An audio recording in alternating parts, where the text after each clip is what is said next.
kecil suara saya? Alhamdulillah tampung Ustaz. Iya, tadi mungkin pengaruh AC mungkin ya.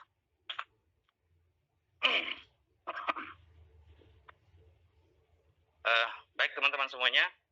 Jadi untuk memastikan Zulkifli dan kawan-kawan yang satu grup untuk sesi kali ini, pertemuan kali ini belum siap ya dengan materi yang saya berikan ya. Apa Ustaz? Salah ini Ustaz. Kami salah memahami dari info dari Ustaz. Saya kira pekan yang akan datang Ustaz.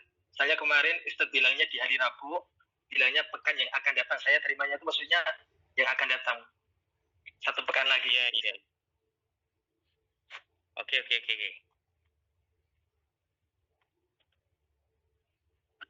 Baik. Bismillahirrahmanirrahim. Saya mulai. Assalamualaikum warahmatullahi wabarakatuh. Waalaikumsalam. Alhamdulillah. Wassalatu wassalamu ala Rasulillah Sayyidina Muhammad ibn Abdullah wa ala alihi wa sahbihi wa walah. La hawla wa la quwata illa billahil alil azim. Apa yang akan saya sampaikan ini insya Allah merupakan kelanjutan atau juga penguatan terhadap beberapa poin penting terkait takhrijul hadis yang telah saya sampaikan pada dua pertemuan sebelumnya. Teman-teman semuanya, jadi insya Allah hampir semua dosen, pastinya semua dosen menerapkan gaya mengajar dengan menitik beratkan pada diskusi mahasiswa. Karena idealnya memang begitu, dan juga sesuai dengan silabus dan RPS yang telah kami susun tentunya.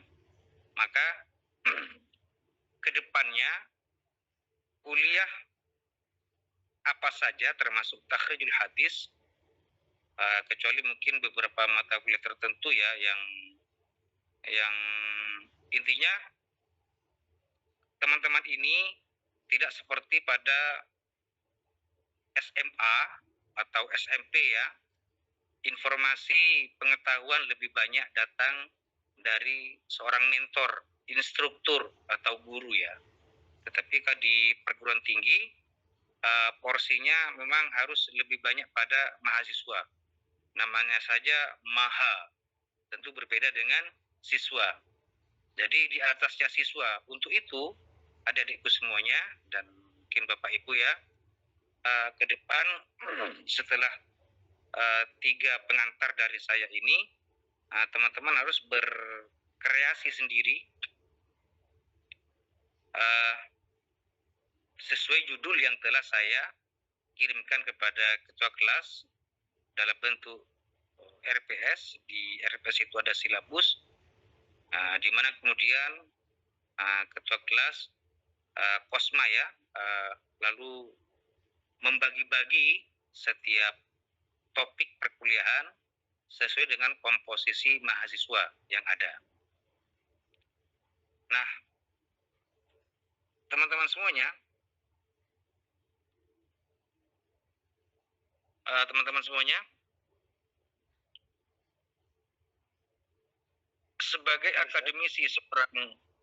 sebagai seorang akademisi tafsir atau hadis ya, tetap ya saya dalam benak saya idealnya memang begitu insya Allah ya, bahwa hadis tidak bisa dilepaskan dari Al-Quran atau tafsir ya. Tafsir juga tidak bisa dilepaskan dari hadis. Keduanya bekerja sama saling melengkapi. Sebagai seorang akademisi tafsir hadis, wabil khusus ilmu hadis, dan lebih spesifik lagi pada takhrijul hadis ini, teman-teman harus mengetahui sejarah keislaman. Sejarah, kalau di bangku aliyah atau SMA kita kenal dengan SPI ya, ternyata itu berefek signifikan,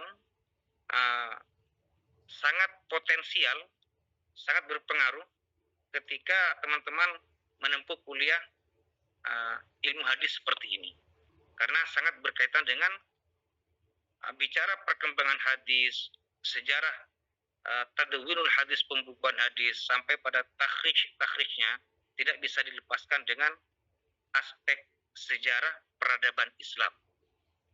Dimulai dari saat munculnya hadis itu sendiri, yakni pada waktu Nabi Muhammad SAW diangkat menjadi Nabi dan Rasul, penyampai risalah dari Allah Subhanahu Wa Taala kepada umat manusia. Jadi teman-teman semuanya harus memperbanyak, boleh jadi mendengarkan ceramah. Yang paling afdol ialah mengkonsumsi sendiri, membaca sendiri, mengambil informasi langsung dari sumber aslinya, yakni dari kitab-kitab sejarah. Berkaitan dengan apa? Sejarah siapa? Tentu sejarah para penyampai hadis, terutama sejarah penyampai hadis, sejarah para perawi hadis. Ya, tentu dalam hal ini secara otomatis sejarah Nabi Muhammad, sejarah para sahabat terutama ya, sama sejarah para sahabat, kemudian sejarah para penyampai hadis. Oh ya, untuk merefresh kembali.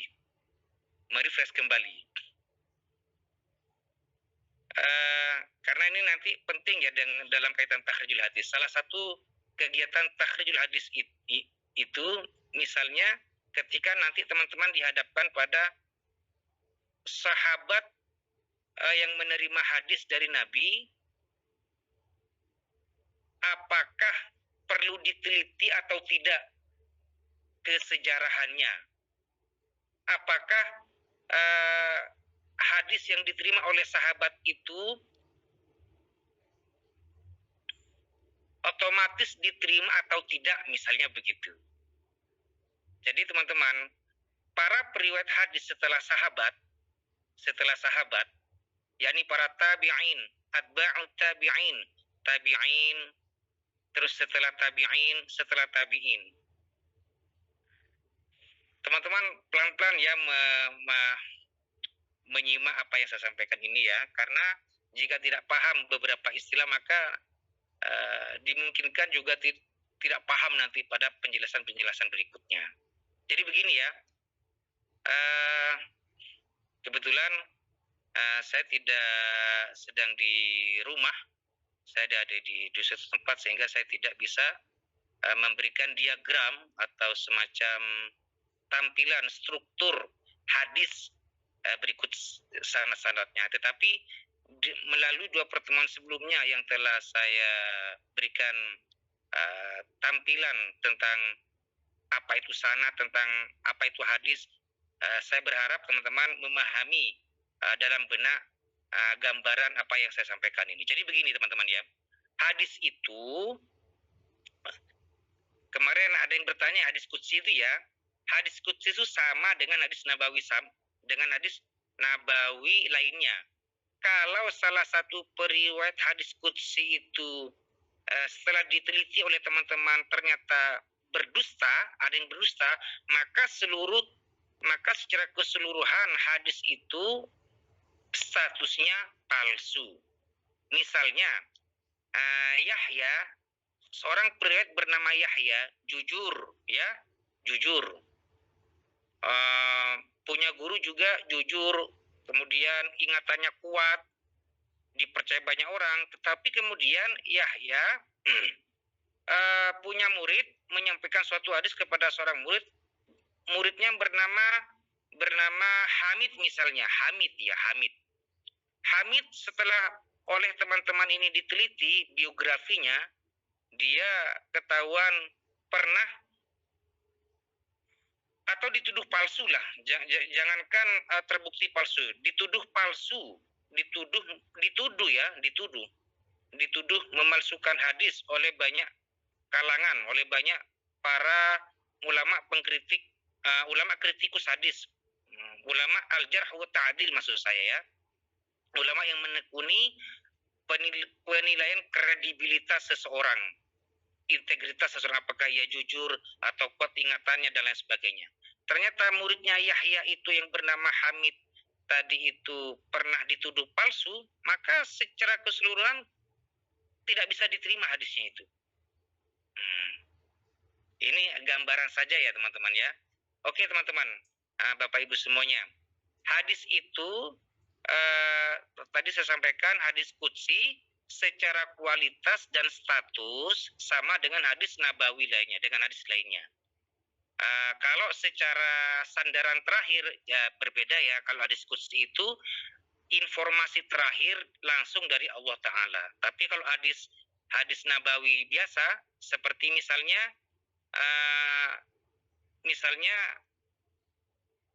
hadis tentang siapa yang datang ke masjid pada hari Jumat, datang pertama kali, maka ia insya Allah hadis ini terkenal ya, pastinya teman-teman tahu tentang hadis ini ya. Kesunahan datang pada sholat Jumat di awal waktu, maka ia mendapatkan pahala seperti bersedekah dengan unta. Atau hadis tentang mendahulukan tangan kanan, mendahulukan anggota badan yang kanan ketika wudhu. Nah, itu kan terkenal itu ya. Itu sandaran terakhirnya adalah Nabi, karena Nabi yang menyampaikan.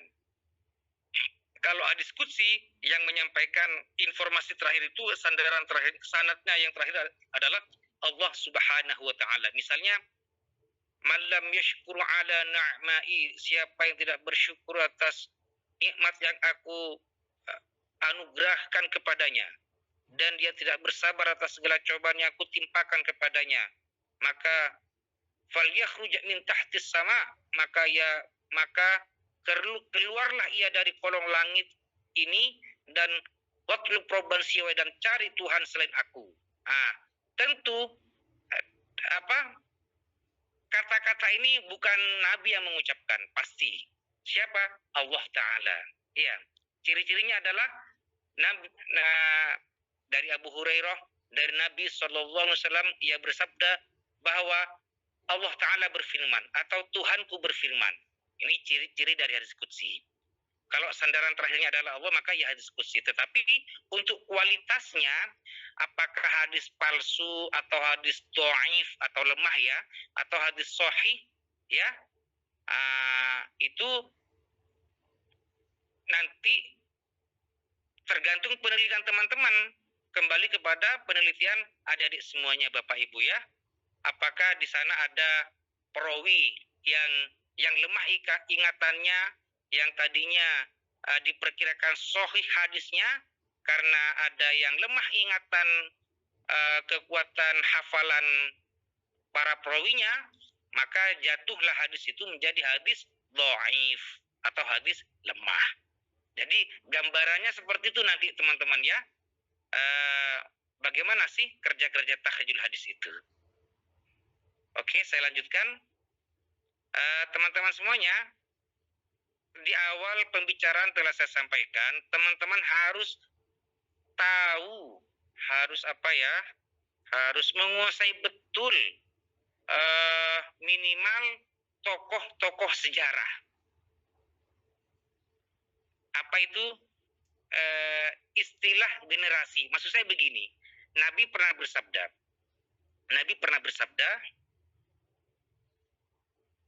khairul qurun qarni.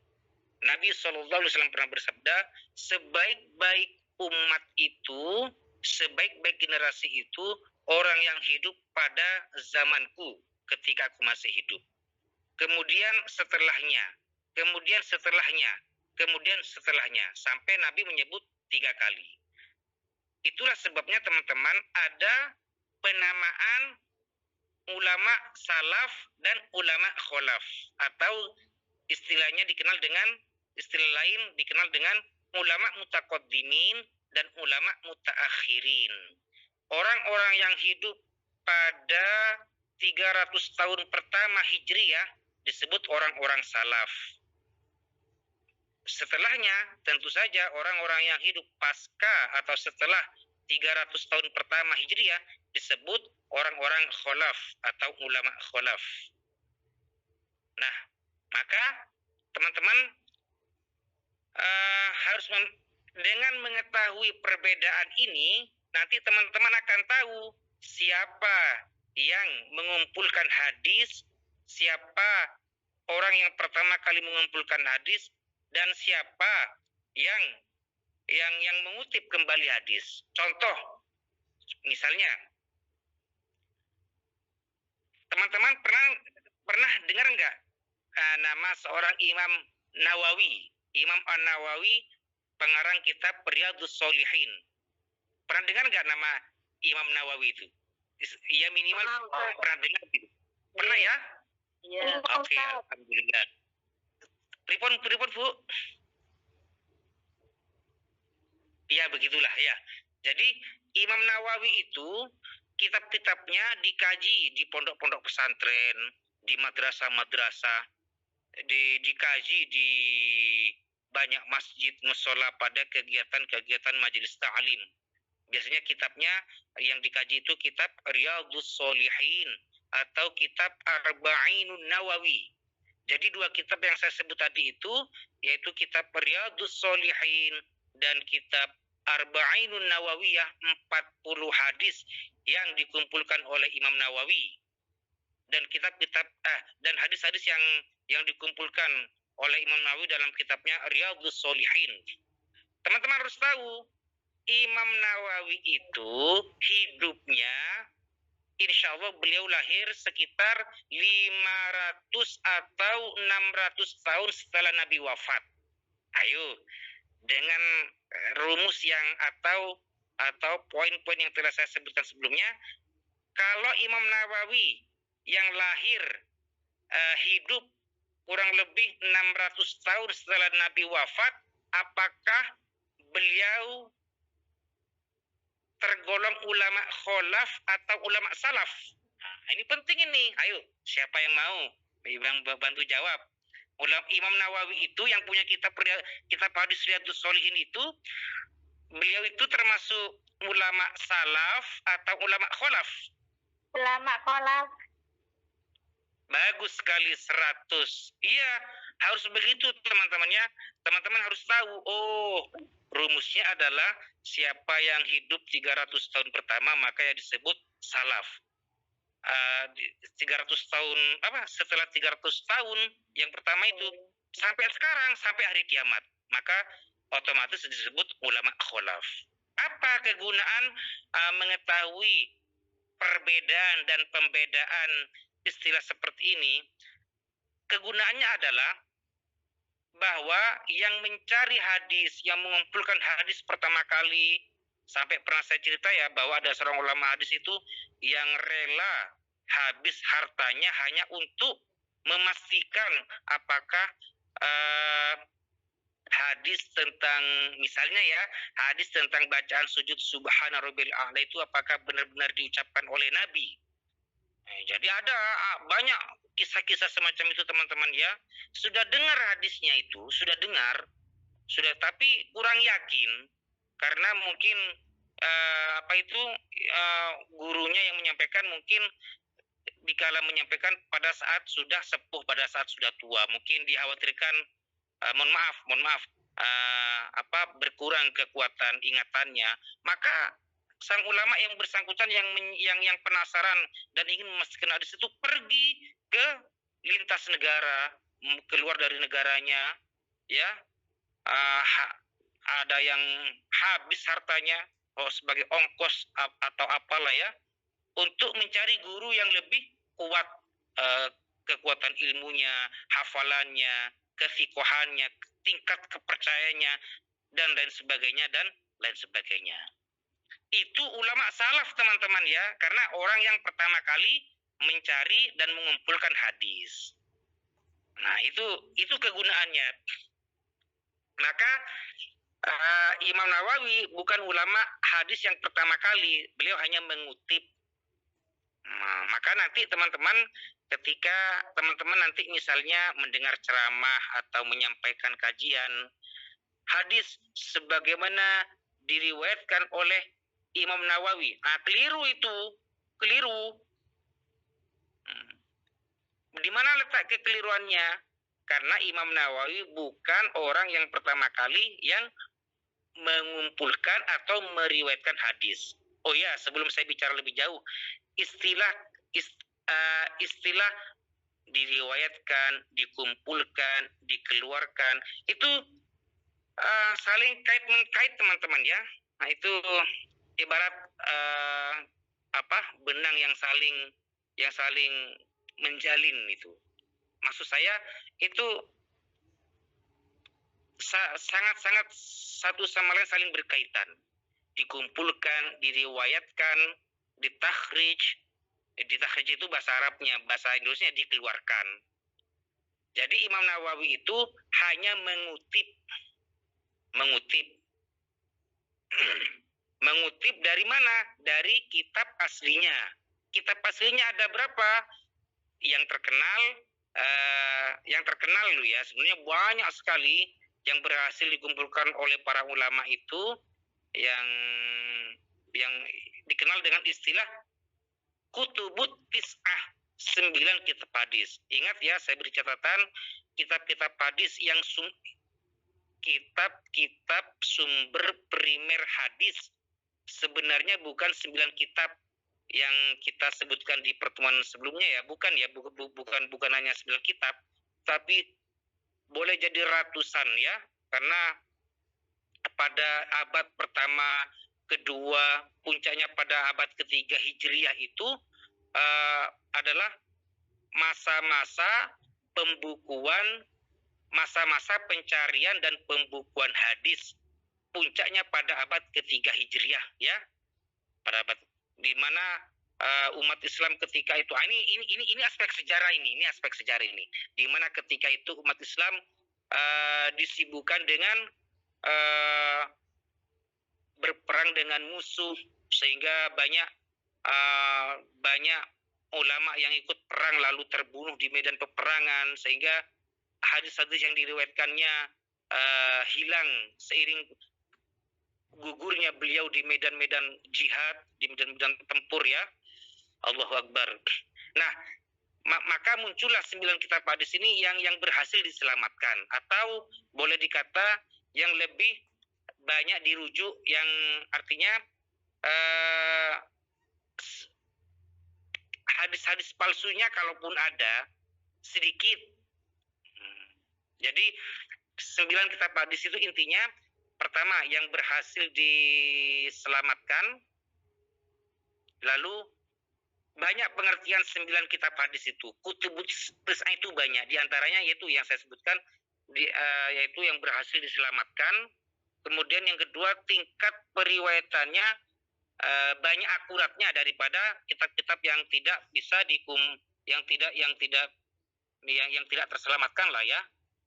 Nah ini berkaitan dengan aspek sejarah. Ini penting teman-teman ya. Apa saja 9 kitab hadis itu? Yuk yang hafal, yang tahu, sama-sama sebutkan. Sampai 9 ya. 1, 2, 3. Sahih Bukhari, Sahih Muslim. Ayo rek. Sunan Abu Dawud. Apa mana rek? Sunan At-Tirmidzi. Sunan Ibnu Majah, Sunan An-Nasa'i, Muwatta Ibnu Malik, Musnad Ahmad bin Hambal, Sunan Ad-Darimi. Nah, ini merupakan kitab-kitab pokok ini, kitab-kitab induk ini ya, kitab-kitab primer. Berbeda sejarahnya juga apa itu? Apa maksud saya, statusnya dalam pengambilan hukum Islam dengan kitab semacam Bulughul Maram, Riyadhus Shalihin. Nah, jadi sejarah-sejarah semacam ini hendaknya teman-teman yang ingin mengkaji hadis secara spesifik takhrijul hadis, harus tahu tentang ini teman-teman ya, harus tahu ya. Di sela-sela pekerjaan dan kesibukan kita teman-teman, saya berharap teman-teman punya waktu ya, 1 jam atau 2 jam, tidak apa-apa, dari internet tidak apa-apa, dari sumber mana saja baca-baca ya, mungkin dalam keadaan capek malas sambil tiduran scroll internet itu kalau saya pakai Opera Mini ya, mungkin yang pakai Google Chrome, pokoknya langsung ke Google itu sejarah periwayatan hadis, itu kata kuncinya, atau sejarah ulama hadis misalnya. Nanti kan dimanapun dan dari sumber manapun teman-teman mengambilnya, nanti bisa di cross checkkan dengan diskusi teman-teman yang lain, dan juga saya selaku pihak yang menemani adik-adik belajar ilmu hadis dan takhrijul hadis ini. Jadi kalau tidak punya bekal wawasan seperti itu, nanti bengong teman-teman, bengong. Yakin ini kebanyakan bengong. Kok malah suntuk ngomong apa iki koncoku, malah dia dikhawatirkan begitu nanti. Tetapi kalau sudah tahu kronologinya, ibarat orang berhadapan dengan kasus, kalau sudah tahu TKP-nya atau sejarah kasusnya, maka sampai kapanpun yang mengikuti kasus itu tetap menarik. Demikian juga dengan hadis, takhrijul hadis. Jadi tahu tokoh-tokoh hadis dimulai dari sahabat. Misalnya nanti teman-teman ya, teman-teman, sahabat Nabi itu orang yang pertama kali menyaksikan, ya maksud saya sahabat itu generasi orang yang pertama kali yang menjadi saksi turunnya Al-Quran, turunnya wahyu dari Allah Ta'ala melalui malaikat Jibril disampaikan kepada Nabi Muhammad. Dan juga sahabat Nabi itu yang menyaksikan langsung wajah Nabi seperti apa, tindak tanduk, sikap, sifat, ucapan, dan apa saja yang berkaitan dengan Nabi. Beliaulah, mereka lah yang pertama kali melihat Nabi.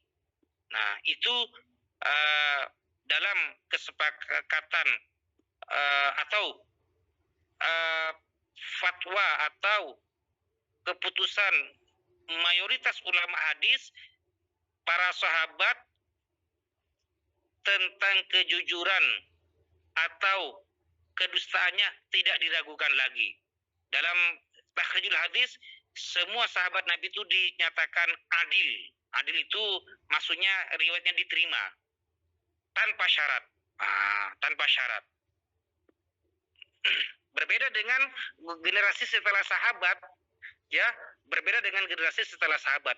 Itu diteliti teman-teman ya, siapa gurunya, pernahkah ia, mohon maaf, sampai ada pemikiran para ulama hadis itu, jika ia banyak melakukan, jika seorang periwayat hadis banyak melakukan perbuatan-perbuatan bid'ah misalnya, atau banyak melakukan yang menurunkan harga dirinya sebagai seorang muslim, maka ada yang menilai diragukan hadisnya, meskipun hadisnya itu benar, tetapi riwayatnya ditolak. Mengapa? Karena perilakunya yang menurunkan muru'ah atau martabatnya sebagai seorang muslim misalnya. Tetapi kalau sahabat Nabi tanpa syarat. Bahkan ketika sempat terjadi peperangan Siffin, peperangan Jamal, teman-teman pernah dengar nggak istilah perang Jamal, perang Siffin? Pernah dengar nggak nih?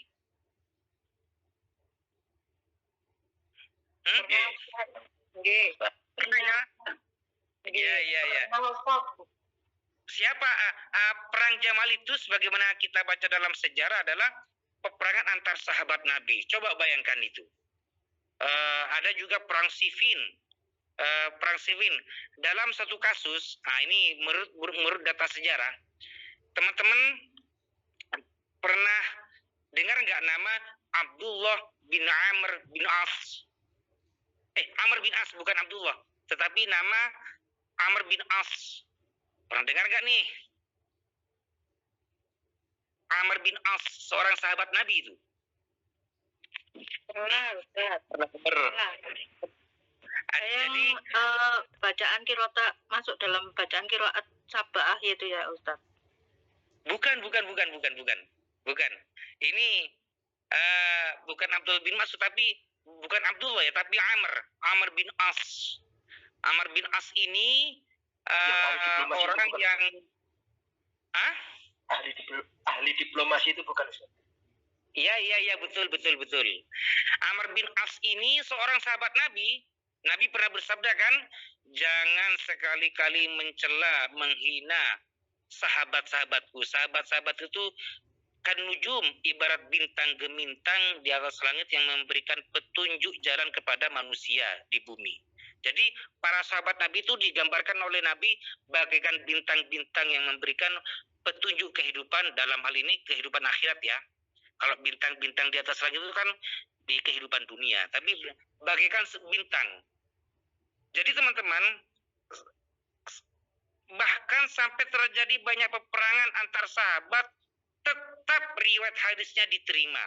Contoh, Amr bin As dalam satu perang ya Allah, perang apa ya? Perang Siffin melawan Khalifah Ali bin Abi Thalib radhiyallahu anhu. Nah, teman-teman harus tahu ya, urutan khalifah itu pertama Abu Bakar As-Siddiq. Masuk ke Rek, kemudian siapa setelah itu, Rek? Setelah Abu Bakar As-Siddiq siapa yang pernah menjadi khalifah itu? Utsman bin Affan atau Umar bin Khattab? Iya betul, Umar bin Khattab. Ojo sampai keliru dalam hal ini teman-teman ya. Fatal nanti. Abu Bakar As-Siddiq, kemudian Umar bin Khattab, Utsman bin Affan, Ali bin Abi Thalib. Jadi pada waktu itu yang menjadi khalifah yang sah dibaiat oleh mayoritas umat Islam adalah Ali bin Abi Thalib, pengganti khalifah Amirul Mukminin Utsman bin Affan sebagai khalifah ketiga, diganti oleh Ali bin Abi Thalib itu. Jadi dalam hal ini Ali bin Abi Thalib merupakan kepala pemerintahan, pemimpin umat Islam yang sah dibaiat oleh mayoritas umat Islam. Ada segelintir sahabat, bukan tabiin ya, ada segelintir sahabat yang menolak membaiat Ali bin Abi Thalib. Di antaranya adalah Muawiyah bin Abi Sufyan yang berkomplot dengan siapa? Amr bin As. Amr bin As membangkang, jadi Muawiyah bin Abi Sufyan yang menjadi gubernur Syam ketika itu, gubernur Suriah, dekat dengan tempat tugas saya di sini, kurang lebih 1.200 kilo lah, ya dekat intinya, sini Jakarta, Surabaya Jakarta maksud saya. Gubernur Syam, Syam dulu namanya, sekarang Suriah, gubernur Suriah. Jadi Muawiyah bin Abi Sufyan itu menjabat sebagai gubernur Suriah, menentang pemerintahan sah Ali bin Abi Thalib ketika itu. Terjadilah peperangan. Jadi kubu Muawiyah bin Abi Sufyan itu ada namanya Amr bin As. Sahabat Nabi ini, bukan tabiin ya. Bukan tabiin. Di suatu peperangan Amr bin As itu kalah, terdesak. Menurut suatu riwayat, Amr bin As ketika mau dibunuh, ya, ketika mau dibunuh itu, mohon maaf. Ketika mau dibunuh oleh Sayyidina Ali bin Abi Thalib itu, dalam satu riwayat, Amr bin As itu membuka sarungnya, membuka celananya, yang memperlihatkan, mohon maaf, kemaluannya. Seketika itu Ali bin Abi Thalib begini. Lihat saya. Ali bin Abi Thalib ketika melihat aurat Amr bin As itu dibuka dengan sengaja, Ali bin Abi Thalib begini, memalingkan wajah. Karena Ali bin Abi Thalib dikenal dengan orang yang tidak pernah melihat kemaluannya, apalagi kemaluan orang lain tentunya ya. Nah, itu mengapa Amr bin As melakukan itu? Taktik perang untuk meredakan kemarahan Ali bin Abi Thalib. Lalu Ali bin Abi Thalib ketika itu nggak jadi membunuh. Kenapa? Kenapa engkau tidak jadi membunuh aku? Aku tahu kau tidak jadi membunuh aku karena kamu marah ketika aku perlihatkan auratku. Dan kalau engkau membunuh aku, kamu membunuh bukan karena Allah Ta'ala. Tetapi sebelumnya kamu bersemangat ingin membunuh aku karena lillahi ta'ala, karena Allah Ta'ala. Tetapi ketika Ali bin Abi Thalib itu melihat aurat Amr bin As, nggak jadi bunuh. Dikhawatirkan kalau sampai terjadi pembunuhan, dia membunuh bukan karena lillahi ta'ala, tetapi karena terdorong rasa amarahnya. Sampai di situ teman-teman ya, pertikaian para sahabat itu ya. Coba bayangkan, Amr bin As itu ya, dari sudut pandang politik, dari sudut pandang dari sudut pandang politik dan juga hukum Islam, ia membangkang pada pemerintahan yang sah. Tentu dosa itu ya, menurut ukuran kebanyakan kita umat Islam. Ya. Terus setelah itu, meskipun sebagai taktik peperangan, ia memperlihatkan aurat Amr bin As itu. Tentu nggak baik ya, dilakukan oleh banyak orang. Tetapi sungguh pun demikian teman-teman ya, sungguh pun demikian teman-teman, tetap kita selaku umat Islam tanpa syarat menyatakan seluruh periwayatan sahabat tanpa terkecuali diterima tanpa syarat. Nah, ini mengetahui status sahabat ya. Apa itu? Kalau teman-teman tertarik dengan sejarah peradaban Islam yang telah saya sebutkan ini, banyak kitab-kitabnya ya. Tetapi jangan kemudian teman-teman lalu berburu sangka kepada Amr bin As, kepada Mu'awiyah bin Abu Sufyan. Enggak. Itu ada masanya sendiri, maksudnya ada peristiwa dan sebab-sebabnya tersendiri. Tentu apa yang dilakukan oleh Amr bin As, Mu'awiyah bin Abu Sufyan tidak sebanding dengan jasa-jasa besar mereka di dalam mengembangkan syiar agama Islam sampai ke luar jazirah Arab. Nah, ini sangat berkaitan kan aspek sejarah dengan penilaian para sahabat dalam menentukan sahih tidaknya hadis. Jadi saya sampai pada pembahasan ini semata-mata ingin menunjukkan kepada teman-teman, biarpun sahabat itu keadaannya bagaimana, tetap diterima. Nih, mungkin teman-teman kaget ya, walaupun perlu debatable ya, perlu didiskusikan ulang ya. Teman-teman pernah dengar nggak dengan seorang sahabat Khalid bin Walid? Pernah dengar nggak nih? Khalid bin Walid. Pernah ya? Khalid bin Walid itu yang memukul mundur umat Islam pada perang Uhud. Ketika itu masih kafir Khalid bin Walid itu. Jadi kekalahan umat Islam pada perang Uhud itu disebabkan oleh kecerdasan Khalid bin Walid di dalam mengatur strategi perang yang ketika itu berada di pihak musuh ya, di pihak orang-orang kafir. Namun setelah perang Uhud, Khalid bin Walid itu masuk Islam bersama Amr bin As. Diriwayatkan ada sekelompok orang-orang kafir ketika itu menjelang pembebasan kota Makkah, bukan setelah pembebasan kota Makkah ya, tapi menjelang ya, ada beberapa sahabat yang menyatakan diri masuk Islam. Di antaranya Amr bin As yang telah saya ceritakan tadi itu, kemudian Mu'awiyah bin Abi Sufyan, lalu Khalid bin Walid dan lain sebagainya. Khalid bin Walid itu teman-teman ya, diriwayatkan, saya katakan diriwayatkan ya, takut lancang saya berkata seperti ini, tetapi penting dikatakan ya. Khalid bin Walid itu ada yang mengatakan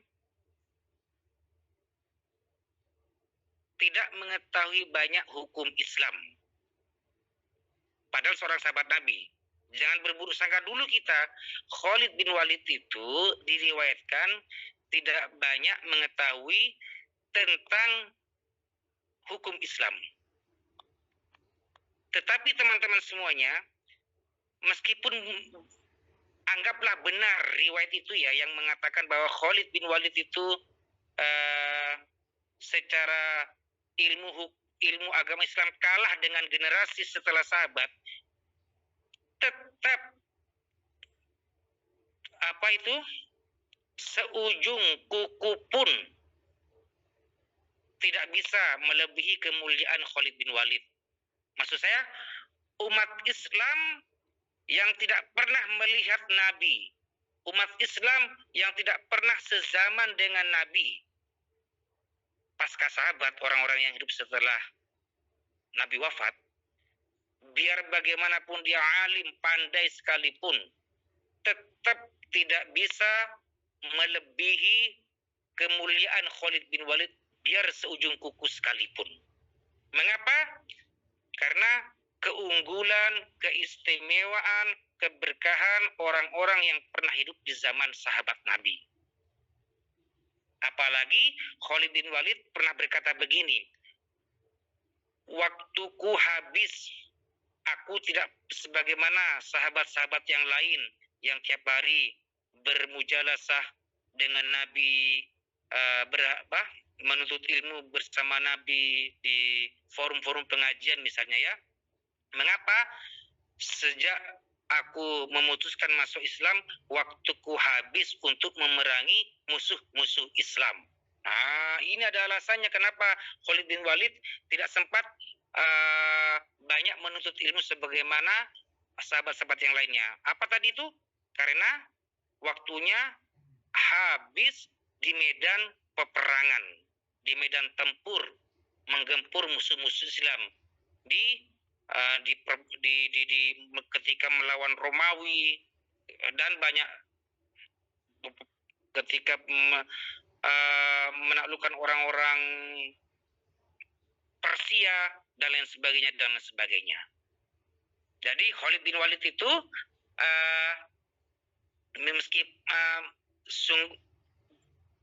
meskipun seandainya benar riwayat yang tidak mengetahui sama sekali sedikit pengetahuannya tentang hukum agama Islam, sekali lagi orang-orang yang hidup setelah Nabi wafat, biarpun dia pandai sekalipun, tetap tidak bisa melebihi kemuliaan Khalid bin Walid biar seujung kuku pun. Bisa diterima alasannya ya. Pertama, keberkahan pernah hidup bersama Nabi. Kedua, karena kehidupannya habis di medan peperangan membela agama Islam. Nah, itu teman-teman ya. Nah, jadi Bapak Ibu, teman-teman, sejarah-sejarah tentang ini, tentang para sahabat itu setidaknya kita harus tahu, teman-teman ya. Itu bekal utama di dalam mengkaji takhrijul hadis. Kalau ini teman-teman semuanya, kalau orang-orang yang hidup setelah Nabi wafat, ayo, apa istilahnya orang-orang yang hidup setelah Nabi wafat? Apa namanya? Apa istilahnya? Disebut dengan tabi'in, Ustaz. Tabi'in 100. Tabi'in 100. Setelah tabi'in, pokoknya rumusnya apa tadi itu? 300 tahun pertama. 100 tahun pertama disebut dengan tabi'in.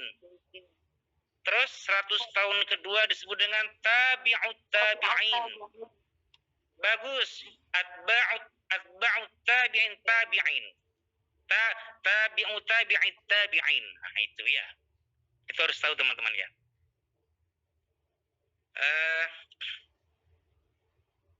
Itu orang-orang yang hidup setelah Nabi wafat yang disebut dengan tabi'in itu, biarpun ibadahnya luar biasa, soleh, ya, ya soleh pada umumnya gitu, nah ya teman-teman ya, hablum minallahnya oke, bagus, hablum minannasnya bagus, ya, semuanya baiklah secara hubungan dengan Allah, hubungan dengan manusia baik, tetapi lemah ingatannya, ditolak hadisnya itu teman-teman. Kalau sering salah menyampaikan hadis, biarpun itu soleh orangnya ya, takwa sekalipun, ya tidak pernah ketinggalan sholat jemaah sekalipun, tetapi di dalam menyampaikan hadis banyak sering melakukan kekeliruan. Itu ditolak hadisnya. Beda nggak dengan para sahabat tadi itu yang saya ceritakan? Beda. Beda. Kalau sahabat tanpa syarat apa saja informasi dari sahabat harus diterima. Harus diterima. Berbeda dengan orang-orang setelah sahabat. Teman-teman, ini ada alasan lain kenapa riwayat para sahabat itu diterima tanpa syarat. Karena sahabat itu ini perhatikan, ini rumus penting teman-teman ya. Mengapa riwayat para sahabat itu biar bagaimanapun keadaan para sahabat itu ya sampai terlibat peperangan melawan pemerintahan yang sah tetap diterima tanpa syarat riwayat hadisnya. Kenapa? Di antara alasannya adalah tidak sedikit pun terbetik dalam hati dan pemikiran sahabat Nabi itu untuk mengkhianati Nabi Muhammad. Ini poin penting ya. Meskipun orang-orang yang masuk Islam setelah pembebasan kota Makkah, kan berbeda ya kualitas ketakwaan para sahabat yang telah berislam sebelum pembebasan kota Makkah dan yang masuk Islam setelah pembebasan kota Makkah. Jadi sampai pun pada orang-orang, tahu nggak teman-teman siapa di antara sahabat yang masuk Islam setelah pembebasan kota Makkah? Sopo kira-kira? Abu Sufyan, Ustaz. Bagus 100 kali. Abu Sufyan. Bahkan Abu Sufyan itu pernah berkata dalam perang Hunain itu ketika Nabi selesai menaklukkan kota Makkah lalu pulang ke Madinah, Nabi semacam dihajar di tengah jalan umat Islam ketika itu, yaitu pada perang Hunain itu, dikeroyok di perang Hunain itu ya. Ketika itu Abu Sufyan padahal sudah masuk Islam sebelumnya berkata begini, zahaba sihrun, jadi artinya begini, kini sudah hilang sihir Muhammad. Padahal sudah masuk Islam itu sampai bilang begitu. Tetapi kemudian Allah Ta'ala memberikan pertolongan kepada umat Islam, kepada Nabi dan umat Islam ketika itu, sehingga perang Hunain bisa diatasi dengan baik. Namun setelah itu Abu Sufyan berjanji, sebagaimana aku bertubi-tubi tanpa henti memusuhi Islam, kini aku akan menghajar, akan menyerang, memukul mundur seluruh musuh-musuh Islam. Sampai begitu pun tetap diterima riwayat Abu Sufyan. Mengapa teman-teman semuanya? Dalam hati dan pemikiran seorang sahabat itu biar bagaimanapun ya tidak ada yang berani mengkhianati Nabi Muhammad. Contoh, ketika Abu Sufyan itu kalau tidak salah ke negeri Syam ya, kalau tidak salah ya, ditanya oleh seorang raja ketika itu, siapa orang Arab yang mengaku menjadi nabi itu? Adakah yang tahu tentang sifat-sifatnya, tentang sanak keluarganya, silsilahnya? Lalu Abu Sufyan ketika itu padahal jauh dari Nabi, tidak bersama Nabi ketika itu. Abu Sufyan mendapatkan pertanyaan seperti itu, tampil berdiri memberikan jawaban. Abu Sufyan menjawab dengan jujur sifat-sifat Nabi itu ya, orangnya terpercaya, amanah dan lain sebagainya. Kata Abu Sufyan, Nabi Muhammad itu salah satu bangsawan Quraisy. Intinya Abu Sufyan memberikan jawaban yang sangat jujur apa adanya tentang diri Nabi Muhammad. Jadi sampai segitunya, biarpun ketika itu Abu Sufyan masih memusuhi umat Islam, masih memusuhi Islam, tetap tidak berani saking hormat dan memuliakan Nabi Muhammad, Abu Sufyan itu di hadapan musuh ya tentunya, di hadapan Raja Nasrani ketika itu ya, tidak mengkhianati Nabi, tidak mengkhianati Nabi Muhammad. Jadi maksud saya begini teman-teman ya, besarnya cintanya para sahabat kepada Nabi itu yang menghalangi mereka itu mendustai apa saja yang pernah disabdakan oleh Nabi. Jadi pengetahuan semacam ini teman-teman mutlak dimiliki ya. Terus tingkat kepercayaan, kejujuran orang-orang yang hidup setelah Nabi perlu kita teliti ya. Nah, dalam kegiatan al-jarh wa ta'dil, dalam bingkai besar yang bernama kegiatan takhrijul hadis. Saya kira itu teman-teman ya. Ini dulu mudah-mudahan menjadi pengantar bagi kuliah-kuliah pertemuan mendatang. Insyaallah Zulkifli dan teman-teman siap ya memberikan yang terbaik kepada kita ya nanti ya. Insyaallah Ustaz, pekan depan. Insyaallah. Oke.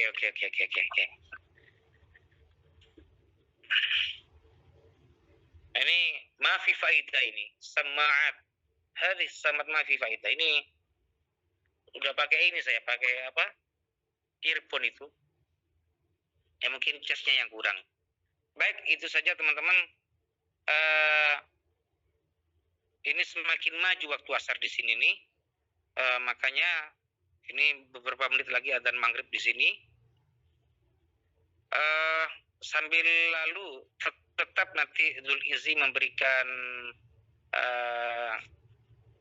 pengantar kepada saya atau memberikan pemberitahuan nanti bahwa nanti pada jam sekian akan berlangsung kuliah.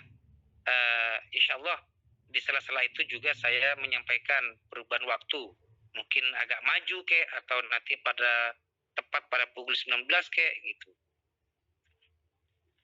Oke teman-teman, itu saja dari saya. Walafu minkum, kurang lebihnya dan mohon maaf saya. Wassalamualaikum warahmatullahi wabarakatuh. Waalaikumsalam warahmatullahi wabarakatuh.